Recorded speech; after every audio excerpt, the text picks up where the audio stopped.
રાજ્યભરમાં હીટવેવની આગાહીને લઈ અને જામનગરમાં આવેલું જીજી હોસ્પિટલનું તંત્ર સાબદું બન્યું છે. હીટવેવની સારવાર માટે જામનગરની આ હોસ્પિટલમાં અલગ અલગ 25 બેડ મુકાયા છે અને આઈસીયુ વોર્ડ તેમજ અન્ય વોર્ડમાં પણ દર્દીઓ માટે ખાસ સુવિધા ઊભી કરવામાં આવી છે. ત્યારે આ મામલે હોસ્પિટલના સત્તાધીશો શું કહે છે, આવો જાણીએ વિસ્તારથી. હું ડૉક્ટર મનીષ મહેતા, ગુરુ ગોવિંદસિંહ હોસ્પિટલના મેડિસિન ડિપાર્ટમેન્ટના વિભાગના વડા તરીકે સેવા આપું છું.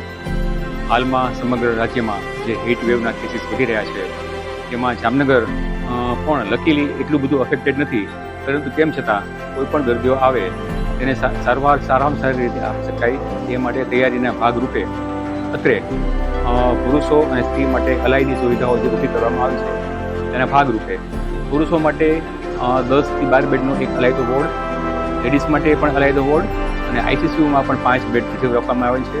તમામ દર્દીઓને પહેલાં ઇમરજન્સી વોર્ડમાં સારવાર આપી અને બાદ અત્રે શિફ્ટ કરવામાં આવે છે.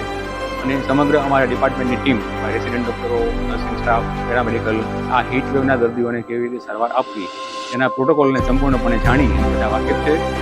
હજી સુધી કોઈ અનિચ્છનીય કેવો કેસ દાખલ થયેલ નથી, પરંતુ તંત્ર પૂરેપૂરું સજાગ છે, પૂરેપૂરું તૈયાર છે અને કોઈ પણ દર્દી આવે તો એને સારામાં સારી સારવાર મળે તે માટે તમામ સુવિધાઓ ઇમરજન્સી વોર્ડ અને અત્રેના બિલ્ડિંગમાં ઊભી કરવામાં આવે છે. બીજી બાજુ ગરમી વધતા લોકોને ડિહાઇડ્રેશન તેમજ ચક્કર આવવા સહિતની અનેક સમસ્યાઓ માથું ઉચકતી હોય છે. ત્યારે ક્ષણભરનો વિલંબ કર્યા વગર આ હોસ્પિટલની સેવાનો લાભ લેવા જણાવાયું છે. ખાસ વાત એ છે કે માથું દુખવા ઉપરાંત ચક્કર આવવા સહિતના અનેક લક્ષણો જે ગરમીની પ્રતિકૂળ અસરના હોય છે, ત્યારે આવા સમયે તાત્કાલિક સારવાર મેળવવા તબીબો અનુરોધ કરી રહ્યા છે. ખાસ કરીને આમાં જે જ્ઞાનતંતુને લગતા લક્ષણો વધારે હોય છે અને ખાસ કરીને મોટી ઉંમરના વડીલો અથવા તો લેડીઝ અને ખાસ કરીને પ્રેગ્નન્ટ લેડીઓ એ લોકો માટે વધારે જોખમી છે. અને પ્રારંભિક લક્ષણોની વાત કરીએ તો એમાં માથું ભારે થવું, ચક્કર આવવા, વોમિટિંગ થવું, ગભરામણ થવું, પડી જવા જેવું થવું, બેલેન્સ જતું રહેવું, આ બધા જ્ઞાનતંતુને લગતા લક્ષણો મેઇન હોય છે. અને એ વખતે જો સજાગ કેન્ડિડેટ તરત જ એનાથી દૂર થઈ જાય તો એમાંથી બહાર આવી શકે એમ છે.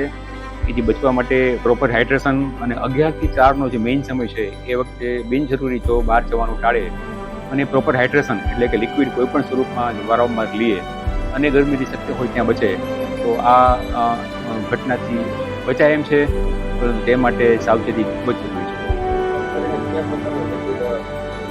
લિક્વિડમાં મેઇન સાદું પાણી પણ ચાલે, પરંતુ જનરલી આ પસીના વાટે આમાં શરીરમાં સોડિયમ અને પોટેશિયમનો પણ નિકાલ થતો હોવાથી જો લીંબુ પાણી લઈ શકાય, શરીરથી સવારે બહાર નીકળે ત્યારે જ એ બોટલ અલગ અલગ, એક સાદું રેગ્યુલર પાણી અને લીંબુ પાણી સાથે રાખવામાં આવે અને દર અડધી કલાકે એના સીપ લેવામાં આવે તો ગરમી હોવા છતાંય આનાથી બચાય એમ છે.